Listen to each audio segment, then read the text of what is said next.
Skive, in northern Denmark, is home to 39-year-old teacher Marianne. She developed psoriasis 21 years ago and can still remember how she felt.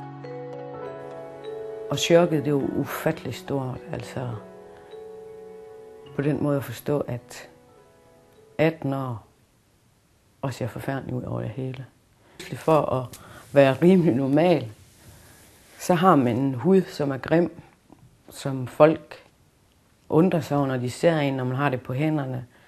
Man skal overveje, hvilket tøj man tager på. Man skal overveje, kan jeg nu gå i shorts, hvis det er sommer, har jeg det i håret, skal jeg tage en sort trøje på, fordi så drysser det. Og der er så mange små ting hele tiden, altså overvejelser hele tiden. Hej. Marianne was struggling to come to terms with her psoriasis, and this difficult period was made even harder by the reactions of others. One encounter she had in her early 20s has stuck with her. Så var der en episode med, at jeg var på vej hjem fra byen af, og jeg har nok haft psoriasis på det tidspunkt i 2-3 år. Og jeg havde shorts på. Og jeg kan faktisk huske, hvordan de shorts de så ud i dag. Fordi den episode, den sidder simpelthen så dybt i mig. Men jeg går ind i den taxa og sætter mig på forsædet. Og taxichaufføren han siger til mig, hvad fanden er det, du har på dine ben? Så siger jeg, det er psoriasis. Hvordan jeg kunne finde på at gå rundt, når jeg så sådan ud, eller noget i den stil. Altså han var virkelig grov, altså, hvor jeg siger til ham, han var begyndt at køre, om han godt ville holde ind til siden og sætte mig af, fordi jeg valgte faktisk at køre med ham for at blive generet. Og så var det jo egentlig meget, hvordan jeg så ud.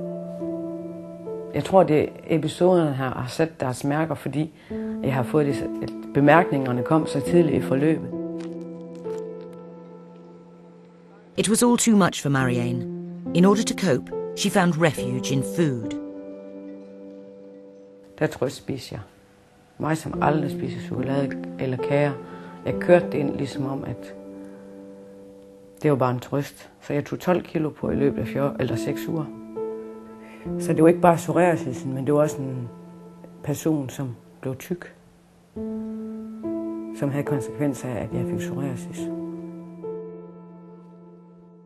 For Marianne, accepting her psoriasis means accepting that certain jobs are impossible for her. Not long after she was diagnosed, she realized she would have to give up her lifelong dream of being a chef. Man kan ikke arbejde i den med mad og vand og på den måde, når man har psoriasis. Det kan man bare ikke. Så det var bare en anden beslutning, og det er også noget, læger fortæller dig, og hudlæger fortæller dig, at det kan man ikke. Så der skulle bare sadles om, og den var ikke anderledes. In fact, Marianne thought she would never work. After a staggering 16 hospitalizations in just 1 year due to her psoriasis, Marianne was offered a pension when she was only 19 years old. Hej alle sammen!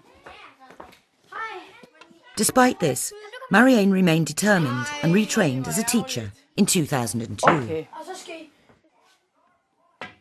Marianne decided a long time ago that she wouldn't have children of her own. Nu er jeg snart 40, men sådan noget som børn, det har jeg valgt fra for mange år siden. Og det har jeg valgt fra helt klart på grund af ikke på grund af min psoriasis på huden, men på grund af min gigt, fordi at jeg fik at vide, at hvis jeg skulle have børn, så skulle jeg ligge ned alle 9 måneder, fordi jeg har et svagt bækken. De der situationer, dem er jeg super afklaret med. Og jeg har heller ikke sådan, at når jeg ser små børn, at det trækker på nogen måde overhovedet ikke. Fordi at du kommer efter hende? Jeg har det super godt som single. Det kan godt være min indre mening, men jeg har det super godt som single. With her life back on track, Marianne became involved with her local psoriasis association and has gained much comfort from getting to know others in the same situation. Arbejdet jeg går ind i nu med Psoriasisforeningen, det er jo også nogle døre, der åbner sig som en verden, som jeg glæder mig helt vildt til at blive mere af. En del mere af. Og det ville jo heller have været, hvis nu jeg ikke havde fået psoriasis. Så det var så den, der blev sendt ud. Det er så dig og mig. Det har jo så også gjort, at man har mødt nogle rigtig søde mennesker, som også har psoriasis. Og jo flere mennesker af dem, du møder, jo nemmere bliver det også at acceptere, at du ikke er alene i verden. Fordi det føler man lige på det tidspunkt, hvor man får det. Der er man sikker på, at man er den eneste, der har det. Marianne is strong, a survivor of psoriasis. Som menneske nu, når man har lært at leve med sin sygdom og acceptere sin sygdom. The summer has been good for her skin, but as winter approaches, Marianne dreads her symptoms coming back.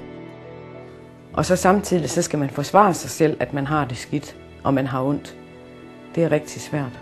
Det er frustrerende, og det gør en ked af det, og så kommer det jo til at køre i ring, fordi at man skal bruge sig mod negativ energi på at fortælle folk, at jeg har det sgu skidt nu.